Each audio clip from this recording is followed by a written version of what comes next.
Hello, welcome to Brockwell Lane. I've been away for a while, but got quite a bit done to show you in this update. This is the layout Ullapool, and you're looking across the wooden crossing to the Pico Highland Railway signal box, which I completed last time. I've actually done a bit more weathering to it as well, particularly around the roof. And there's a little guy there on the crossing, which is from Ullapool. He's been doing some uncoupling. Dotted around the layout is some seagulls, which I've got in a pack of about 10, little plastic ones. I forget who made them. I got those from a recent show, and they're just dotted around here and there. There's one on top of there. There's one on top of the signal box as well. It's perched there, and there's also some on top of the new engine shed, which I've completed. Which is over this way. When I say completed, it's not got a roof on, but I think that's the way it's going to stay, to be honest. I quite like that effect.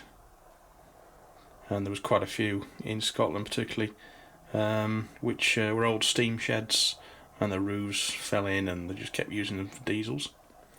There's also my turntable effect, which is makes it look like it's been filled in. I put a circle of grass mat on there and then covered it with a bit of black from the surrounding areas, just to make it look like there was a turntable there at one time, and the track goes up to it and then proceeds further over there into the trees. Those trees are new. They hide the scenic break and the corner of the back scene a little bit. There's also an old water tower in front of the shed, which has had the top part taken off. That was actually off my Great Western layout, so I just painted that up a bit. I had a bit of weathering to make it look disused. So the shed itself was made from Metcalfe's single road engine shed. I just used the walls, and it's half. It's a low relief building. So yeah, just really used the walls, and then made the wooden struts up there, the A-frames. I might continue to put a bit more wood on there as well across the beams there. There's the birds sat there on top. They'll no doubt fly away when one of the diesels starts up. There's another bird on top of that telegraph pole. I've also put a fence around this engine shed, which is actually fine mesh. It's actually off a kitchen frying pan shield, which stops grease and things spitting. It was an old one from Wilco's that I cut up. It was quite easy to cut up and put between some wooden posts, and it was quite effective, I think. And painted brown to make it look all rusty.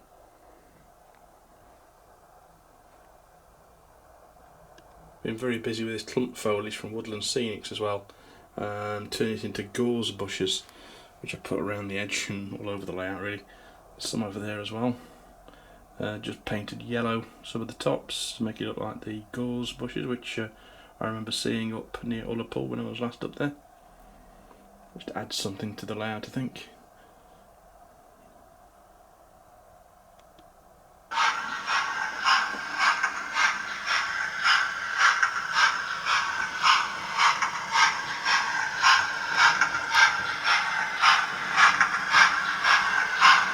And this is a brand new engine I bought today, which is the Black 5 from Hornby with TTS sound. Never had a TTS sound engine before, so I'm just playing with it to see if I like it or not. Seems alright so far. Not the best, but not too bad. Quite fun.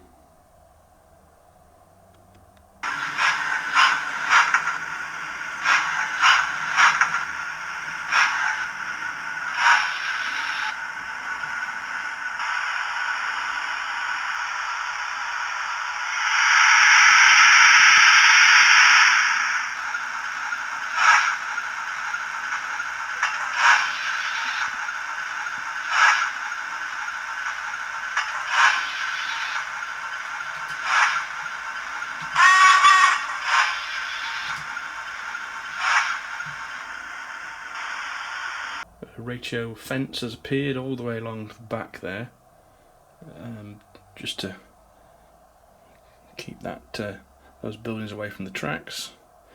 That's a daypole building. It's actually a house, and I've actually split it up and made it low relief.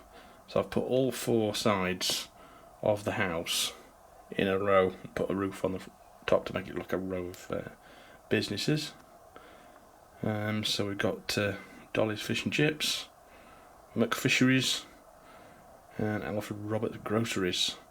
That was from free from a magazine, actually, those signs. I think it was Hornby magazine. They had a freebie in there. I thought I'd use those. Those buildings are both painted white now as well, over the stonework, to make them look a little bit more Scottish. And to liven up the area where the turntable was, I put a little bit of a bonfire there. There's actually an orange bulb under there, which I'm going to wire up to make it look like it's there's some flames there. So in the demolition of the depot, they've just put some wooden balsa beams in there and some rubbish which might get added to a little bit later on before we plug in the lights. So that's going to look quite effective, I think, with the main lights, which are going to be also wired up on the station there. It's not a job I'm looking forward to be honest. But I've got some wires coming to do that, so at some point I will get that complete. So I'm really quite pleased with how this depot area is looking, and also the track that disappears behind the trees there. I think that looks a lot better than it did. I just need to do a little bit more work on the background, maybe add some more trees in, and something else to add to this back row of shops. I have got a pub coming, a low relief pub, which I think will go there. Might replace the goods yard, actually, the goods shed, sorry. But we'll see how we go with that.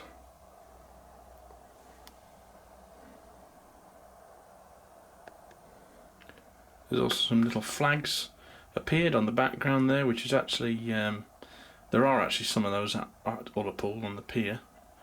So I sort of got that idea from Google Maps, or Google Earth, sorry, looking at pictures of Ullapool. There's also the real hotel at the background, which is the Caledonian Hotel, which I cut out of printed on some A4 paper and stuck to the back there. So the back seems coming on a little bit, but it still needs quite a bit more work to look realistic. I've also added quite a few more figures. I've decided to cover this platform with figures because some of the modern ones are quite nice. I have repainted certain ones.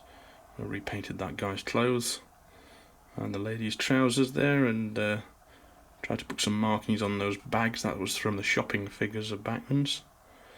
So there's quite a few people on the platform now. Probably more than there should be, but it adds a bit of life. Lady and a little girl. Yeah, so I might just keep on adding passengers to the station.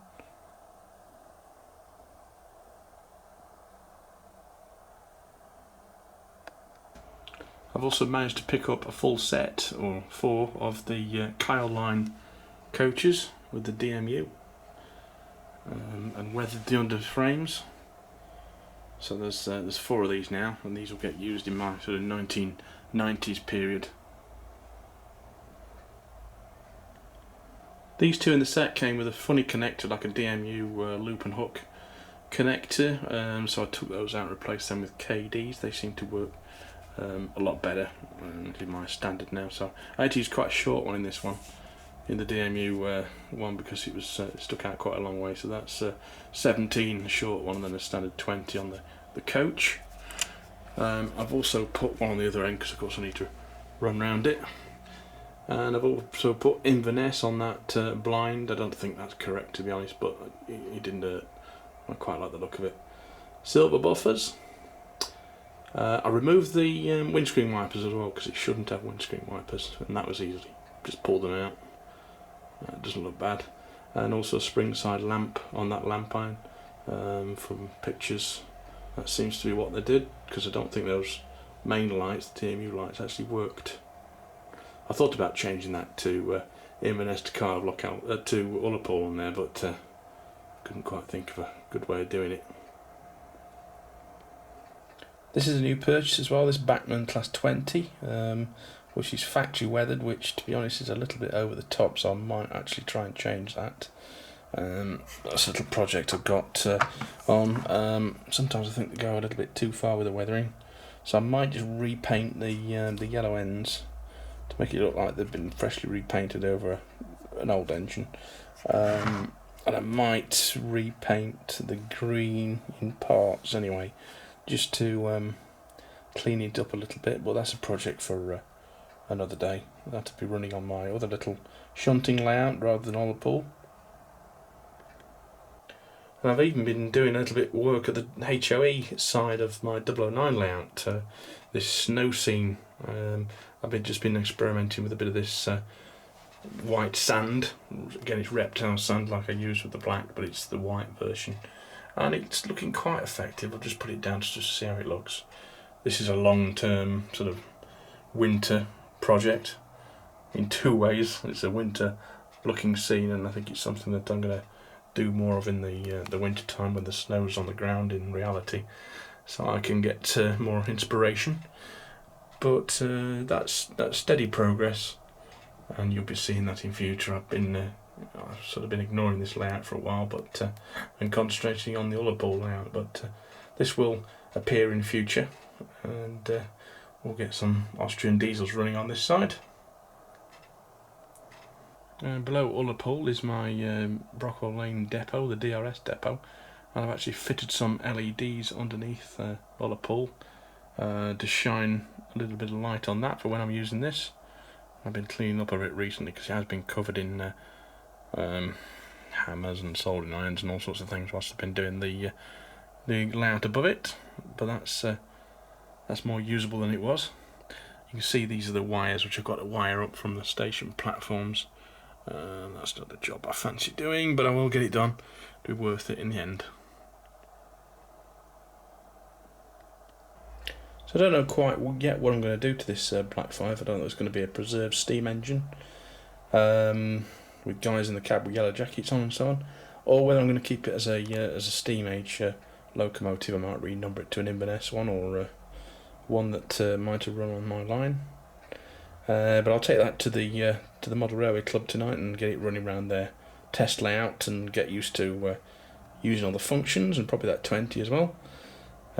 So thank you very much for watching. Subscribe, comment below, and I'll see you next time on Brockwell Lane. Bye bye.